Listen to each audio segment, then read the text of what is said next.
Do I really know what I'm talking about in this episode? No. Does anyone actually know what they're ever talking about? Probably not. Hi, hello, my name is Sophie. I am the host of the Voice K-pop podcast. If you're joining me from the All Day Project episode, hi, thank you.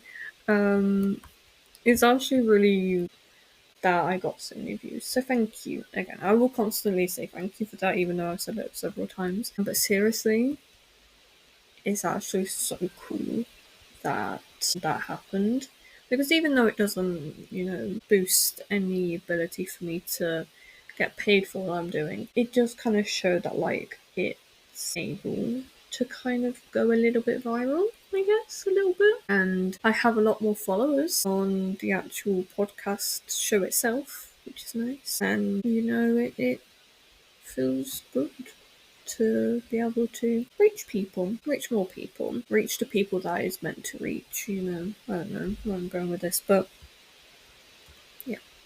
So today's episode, because I have a headache and I don't entirely know what to talk about, we're just gonna gush about some K-pop songs, and we're just gonna talk for like 20 minutes. So okay. So, the first song I wanted to talk about was F Girl by Baby Don't Cry. If you don't know who Baby Don't Cry are, fair enough. They are the P Nation group that is being produced by Soyeon from G Idol, or Idol now. And I will say that both of the songs, Baby You'll Regret It, but you don't, look, I can't speak. Not Baby, Bet You'll Regret It, and F Girl are very, I will admit it, very Soyeon coded. Like, if it wasn't sung by Baby Don't Cry, I feel like it could have been two G Idol songs, And specifically the rap, I could almost hear Soyeon's voice in the role instead of the girl that was doing it. And honestly, the visuals of the actual members are actually really pretty. Like, obviously, I mean it in the most not weird way possible, because I believe through time, how time works. So Hyun, yeah, she's 2006, and she's already had a birthday, so that, yeah, she's 19. 2007, not had a birthday yet, so she's 17. Mia, 2007, again, not had her birthday, so she is also 17. And Benny, she's 2008, not had a birthday yet, so she is 14, right? 16? Yeah, 16. 15. No, she's 15 right now. Let's just 2000. We'll put 2009 because she hasn't had her birthday yet, so that just makes it a little bit easier. Take away. No, I should have done 2025. Oh, God, what's wrong with me? 25. Take 2009. 16, yeah, she's 16 and turns 17 this year. So, like, given the content, it kind of gives, and I'll be honest, it gives young Kiss of Life. Like, if Kiss of Life wasn't as, like, sexual, or not more adult, that's the word. If Kiss of Life was less adult and had younger members, it would be Baby Don't Cry. And I really like that, genuinely. And I probably would say the better song is F Girl, but I feel like it is because I have listened to that one more, perhaps. I don't know. And so also, I'm just going through my liked songs list, so I'm just talking a little bit about them. So it's in no particular order, but kind of in a particular order, if you kind of picking up what I'm putting down. Dirty Work by Esper. I'll actually be honest, I genuinely thought this was an EP. So when I found out it was not a digital single, but just like a regular single, I was a little bit perturbed. I was like, what came to say what now? It's not an EP, because I thought it was. So we had like Dirty Work featuring Flo Milli, the English version, and then the instrumental. So I'm like, but Dirty Work was mainly English anyway, so I don't feel like they should have had a English version, and maybe instead of having Flo Milli and then an instrumental, they honestly should have just done 4 original songs. But I mean, you gotta get the money somehow, SM. So no, SM are doing all right. But I really did like Dirty Work, but it. I feel like a lot of people, obviously, this is just me trying. So obviously, we have had in the last 2.5 years spicy drama, Armageddon. No, actually, it was Supernova, Armageddon. What did I say about that? Whiplash, and then now Dirty Work. And my favorite, obviously, is like drama and spicy. My favorite ones are drama, spicy, and Armageddon. My least favourite are Supernova, Whiplash, and Dirty Work. With Whiplash, actually. I was just listening to that song, actually, and I was thinking to myself, it is Esper Coda, don't get me wrong, but I don't think it is, in my opinion, that good. Like, don't get me wrong, I can appreciate it, and I can get down to it, but it's not my personal cup of tea. Like, out of any of the Esper songs, I don't think I would gravitate towards listening to Whiplash out of all the title tracks. Like, I guess I could at some point rank them if you wanted me to, and I give you my actual like. But I think as like a song in general, it's all right. It's the weird kind of music video that kind of makes no sense to me. And it's because it's like based on modeling, and modeling has always kind of confused me. Like, even doing fashion, like having a vision for something, I'm just like, nah, bro, you're making no sense. You're giving me something that I don't know if I want.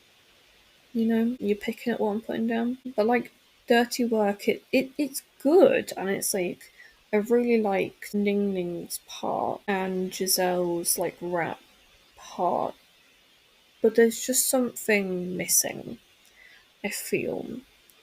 And I've felt it, I think, since Spicy and Drama, because obviously those two albums were insanely good. Like the full length album, then the EP that we got, and now obviously the single, they've all kind of just not done what I kind of hoped that they were gonna do. I don't know. It's kind of like if you open a can of beans and there's like just a couple of peas in there, and you're like, you could have been a can of beans, you could have been a full can of beans, but you got a fucking few peas in there, and you're like, nah, bro, you're like messing up the whole beanage. That's probably an extremely strange analogy, and you're like, what is this going on about? So Beautiful Chaos by so the whole EP is like 5 songs long. We have Gnarly, Gabriella, Game Boy, Mean Girls, and MIA. Obviously, I loved Gnarly. I will forever defend Gnarly to the end because that song is so wacky and gives what I think Cat's Eye should have done from the beginning. It is so out there and quite frankly ridiculous that I think if I didn't love it as much as I do, I would despise it. And my sister actually, like, I've listened to this song in front of her, and she's like, Sophie, can you please stop listening to that song in front of me? I hate it. It is so bad. And I was like, you know what? It's kind of like Marmite, which, if you don't know, is like it's kind of like a love hate sort of thing. And I can't stand it, but I know that some people absolutely love it. Like it's so not what you expect it to be, but also exactly what you expect it to be. And I think why I was kind of hoping that Beautiful Chaos would kind of do the same, but it didn't. It kind of went cis when it should have gone gnarly. Like it went Tonight I Might, and now I've got to remember the blonde songs from Sis. There was Debut, Touch, Tonight I Might, My Way. Yeah, that one. And what are the other one? No, what else did they do? What was the other one? I'm Pretty, yeah. It went like My Way, I'm pretty. And I was kind of hoping that it would be in the same vein as Gnarly. And like MIA kind of went there. Like it started to dip its toes in, but then it was like, actually, I'm not gonna, like it's like Gnarly went like it full body into a cold pool. Gabriella was kind of like waist deep, and then you get to like Game Boy and Mean Girls, and then it's like, actually no, you're like a cat in water. It really does not like water.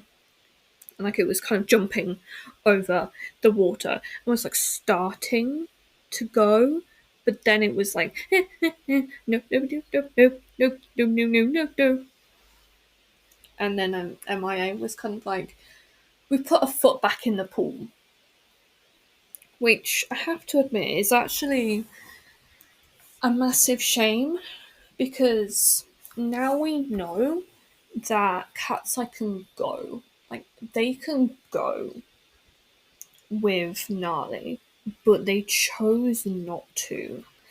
And I can't help but wonder if it is perhaps because of a certain person who works at that company who recently resigned. Like, I can't help but think that perhaps Gnarly only made it on there because they are a K-pop adjacent group and this is their first comeback. I don't know.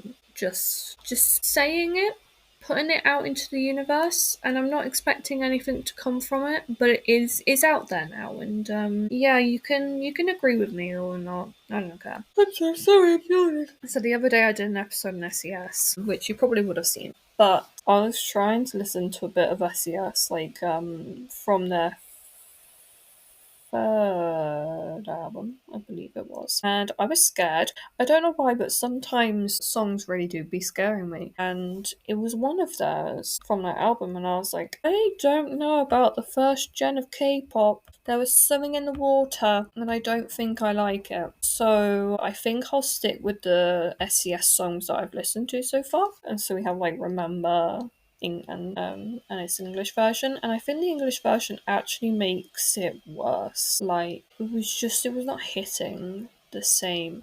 During that, this is right from the 2017 album, so the Love Story one was like a remake of Love with like the added references of their older songs, and I thought that was like unbelievably cute, and it's actually the one I prefer. Surprise, surprise, no one's surprised. Another one I wanted to talk about was Timeless by. I know it's like featuring Shia, but I cannot remember the actual lass's name from the song. Shia Shunsu. So, Shang Liyin. She was the lady who actually made the song, and then Shia featured in it, and I really liked it. I don't know what other like comments I can give it, but if it was very much just like timeless, and seeing him performing it like relatively recently, just with her was like really cool, and I really appreciated that, and I was like, yay, they managed to bring her in and like do it. I love that. Kiss of Life, their recent EP 224 or 224 or 224. I don't know what you want to call it. So I actually really think that they are starting to find their, I think the term is sensual, I believe. They're really starting to find, I think, their footing of what they were saying that they were gonna do at debut. Like being a group of adult women just performing like really cool songs. Like Shh, which is their debut, was good and it did have those aspects in it. but not quite, and it didn't fully go for it. And Nobody Knows, which is like their dual title track, I guess, from Born to Be XX, did start to put their toes in. Midas Touch, I didn't really listen to that too much, so I can't really comment. But nobody like did it again and was like, yeah, we're just gonna sprinkle it in. Te Quiero, I don't know how to say that. I don't speak Spanish. Te Quiero from the B side from Sticky, because obviously it's in Spanish, and I feel like I feel like a lot of Spanish music in itself is just so, it has a certain je ne sais quoi to it, some Frenchy something innately sounded trying to act. An Igloo from Lose Yourself, which was the EP before this one, obviously was like more hard hitting than I think 22-4 was. Or like I can listen to that whole album and just be like, just in like, such a cool headspace, and I love it. I don't know how to explain it, but I think one of my favourites is Heart of Gold, which is the sixth track on the album, the one just before the end. So I kind of thought it was going to be like Heart of Gold by Intersection, which, if you don't know, was a J-pop group, and they had a song called that. But no, it was so like much more female empowerment, and that's what this group is all about. Obviously, what they did at the start of the year was not good, and that I feel like they've paid their dues for that. They are definitely kind of carving out a very interesting niche of doing songs that make women feel really good about themselves, and like, for me, obviously, me personally, I feel really good listening to the songs, and I'm like really proud of the fact that like they aren't being sexualized for this. They are taking it into their own hands and being like, you know what, this isn't something that you can criticize us about, because we're making the decisions about how we're being presented. Like Kiss of Life I think they do have a lot more control into what direction their music goes in and kind of how they're being presented. Sorry, that's just like some kids that are walking home from school with their grandparents. It definitely is a lot better, the industry, I think, with having Kiss of Life in them. You know? Obviously not excusing what they did, but we're acknowledging it and we're saying, well, you know what, you did that thing and you've apologized for it, and now I feel like we can move on, potentially. I don't know. We're going to talk about a couple more songs. Now This House Ain't a Home by ATEEZ. So if you don't know, this wonderful, beautiful, delectable song is from their latest EP, Golden Hour Part 3, which is actually randomly getting a repackage, which I was like, why on earth are you repackaging an EP? Why can't you just like make a whole new solo album? I'm like, you're bringing in revenue for KQ, like, or why can't KQ just be like, we're making a solo album? Anyone can't tell I'm really, really strange. Like literally the earlier, I was like trying to get out my I had done a ready meal for my lunch, and I was trying to like get it all out, and it was burning my fingers a little bit because obviously it was really, really hot. And my mum turns to me because she'd already been being weird, so I kept on telling her to stop being weird whilst we were out. And my mum was like, Sophie, you keep on telling me not to be weird, and yet you're doing that. And I'm like, but you're doing it whilst we're outside. And also I was like, which wasn't really. But I was also like, yeah, and I'm also burning my fingers. You were just doing weird stuff as you were just like hanging out at the house. Like you were making absolutely no sense whatsoever. So like you can't complain to us about us being weird when you're doing the exact same thing, Bobs. She did not appreciate that. Yeah, I really don't know why on earth they're like releasing it again. That's really bad. So they got 1.6 million purchases, but they had 1.6 million sales, then 1.4 for Golden Hour Part 2, and 500,000 for Golden Hour Part 3. Which isn't anything to scoff at, but I'm like, ooh. Golden Hour Part 3 has Lemon Drop, Masterpiece, Now It's Our House Ain't a Home, Castle and Bridge, Edge of Reality. Which, to be fair, we should probably clock that. That's it not being an outro. Yeah, we probably should call that. Oops. Anyways, so I've listened to four of the songs, and Lemon Drop is obviously amazing. And I will say Masterpiece is good, but Now This House Ain't a Home is just like it's. I've seen a lot of comments on the like posting on Spotify saying that it's like it kind of gives them a vibe of broken families, acknowledging that and just making it a really cool song. And I was like, yes, but it is just really good, and I really appreciated it. And I was like, yes, Queens, Slay Queens. And it's like the longest song in the whole album, but I really did not think it felt. I feel like it felt so much longer, but also so short at the same time. And I genuinely did think it was a whole English track, kind of. But then also I was kind of a bit confused about what language I was listening to. Because, I mean, I can't. There's been a few times where I've been listening to a K pop song over and over, and then I'll just start singing it, and I'm like, wait, am I learning Korean? Then I'll go back and it will be in English fully. And I'm like, actually, no, I wasn't. I was singing my own language. The language of an idiot. So weird today. I'm so like out of pocket and I don't even know what to tell you. It's because I went out. That's my problem.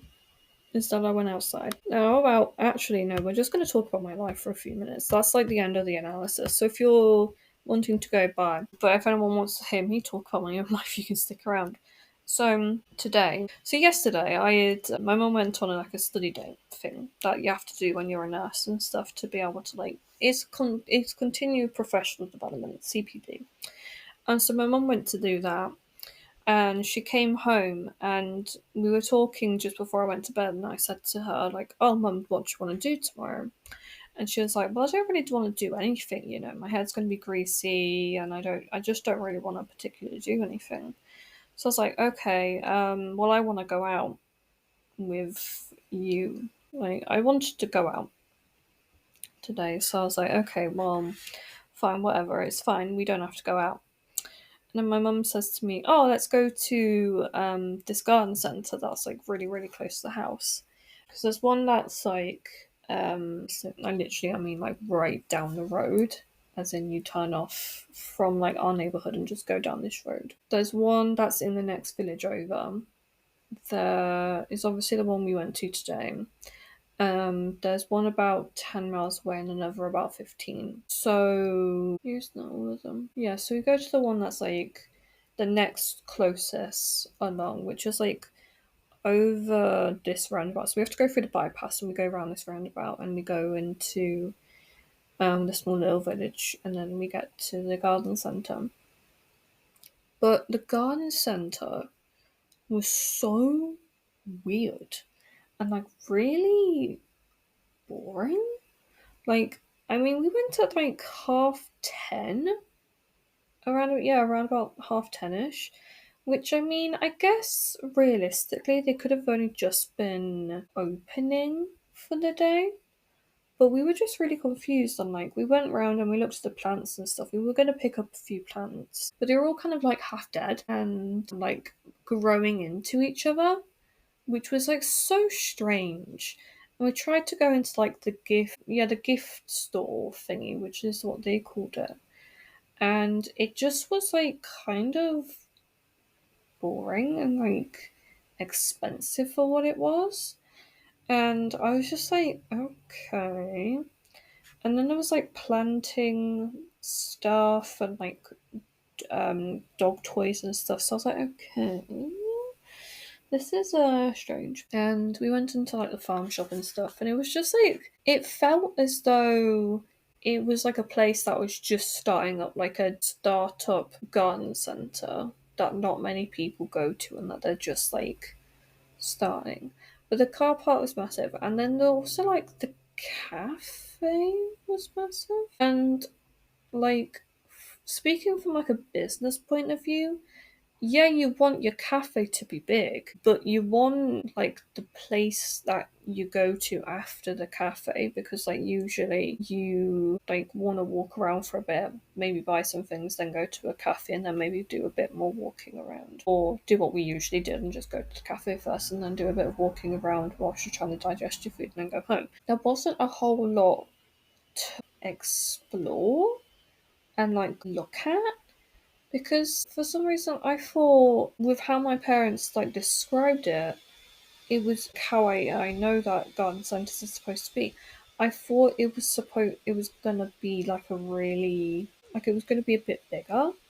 And if you're curious about what I'm talking about when I say a garden centre, it's I think it is like a very British thing, but it's essentially a place that you can go to where you shop for gardening equipment and gardening stuff and like plants and stuff. And they have a cafe, and like usually they have like stuff like general stuff that you can buy, like nature adjacent like things, like calendars with like animals on it and like stuff like that. And they usually sell quite a lot of Christmas decorations around about that time. So I guess there isn't really that much of like a American equivalent or like international equivalent. But if you combined a cafe and like a plant shop and like a department and like a weird store all together, you have a garden centre. That's like the best way I can kind of explain it to you. So we went to that, and my mum says to me, "Oh, Sophie, do you want to come into Lidl with me?" And if you don't know what Lidl is, it is a heavily discounted supermarket shop thing. Um, that is kind of like Aldi, which I know is in Germany and in America, and probably is international. I don't know. Well, I mean, Lidl could be that too. I don't know. So we went into this Lidl, and it's like kind of on. It's kind of like in a mini retail park, I guess, but there's only two shops, so I guess maybe not. And one of the stores that was on there was Homebase, which, if you don't know, is like a building. It's like a shop you go to or you went to for building supplies. There's a couple of different ones. There's like B&Q and there's Wix's and there's Screwfix. I'm pretty sure that's a place. I don't know. I don't build. But you'd go to that store if you wanted like paint and screws and kitchens, and it sounds so strange, but it makes sense if you understand the context. So we go to this like place. So we occasionally do shop there, don't get me wrong. But there's like if there's like a hierarchy of shops, it's like Poundland, Cost Cutter, Costco, Home Bargains, B&M, Aldi, places like that. And then there's like Sainsbury's, Morrison's, Tesco, and maybe the Co-op sometimes. And then there's like Waitrose, Ocado, those sorts of places. Like places you'd see like the royal family shopping at, because the royals have actually been seen shopping at Waitrose before. So that's kind of the hierarchy of that sort of stuff. So we went into the Lidl, and you know what? It's actually all right. You know, at the end of the day, as much as as much as my dad complains about the Lidl, it's actually okay. It's all right. And so I go in there, and my mum, you know, she gets it. She goes off and she starts shopping around, and I'm just investigating. Quite frankly, I find those sorts of shops absolutely fascinating to walk around, because you never actually know what they're gonna sell. Quite honestly, because you know I'm used to. This makes me sound like I'm rich. I'm not. I just don't go outside. But like they sell things that you wouldn't expect them to sell. You know, and I was looking down the bloomin' cakes and biscuit aisle, and obviously Jaffa cakes were on there. And like this person just like there was just half an opened packet of bloomin' Jaffa cakes just out. And like I was going down further on the island, there was also the sweets, and I knew there was someone behind me, so I just ducked like in between these two like merchandise trolley thingies and like pallets of stuff that the people are trying to put out. And this lady walked past me, and she didn't say like, "Oh, thank you." So I was like, "You're welcome." I'm gonna get myself punched. I really am. I wouldn't even be surprised at this point if I do. Yeah, no, it happened a few times where in which I'm just kind of meandering. I'm doing the usual I'm anxious but I'm trying to battle it sort of thing. Yeah, so we go to Lidl. And my mum's like, okay, good, we've got all the stuff we wanted to pick up from Aldi. Lidl, sorry, Lidl. And my mum's like, oh, okay, well, we just need to pop into Tesco as well to get like the other little bits that we needed that we couldn't get on Monday because the fridges decided to not work because of the heat. So we went into Tesco, and I again was just stood at the entrance because like, Tesco's a little bit bigger and a little bit more scary than a Lidl, because at least in a Lidl, you know, I feel like I can go in a Lidl, like I can beat someone up in order to get out. But in Tesco, I feel like if I did that, I'd probably get kicked out and banned. So yeah, no, it's more scary to go into to a Tesco. Not that I would willingly beat someone up, but it's just for the point. So we go into the Tesco, and I'm just stood there, like just by the entrance, not thinking I'm particularly in the way. I'm just looking at the books, and these people just come up. Like there were some times where this happened, where they would just come up behind me and just go and get their product that they wanted. Like what happened to politely saying, "Excuse me, can I just squeeze in and get something?" What happened to that? I'd love to know what happened to it. Yes, so that happened. That happened whilst we were out. But yeah. I do hope you enjoyed today's episode and me complaining about my own personal life. I usually post on a Tuesday and a Friday around about the morning time, so if you want to catch my episodes when they come out, then feel free to do that. I do apologise for YouTube listeners because I just post whenever I can remember to post them. Because I actually have to physically ask YouTube to do it, like I have to click, click, click, click, click, instead of it just automatically going up when I ask it to. So yeah, those go up whenever I remember. Yeah, I do hope you enjoyed today's episode, and I'll talk to you guys again very, very soon.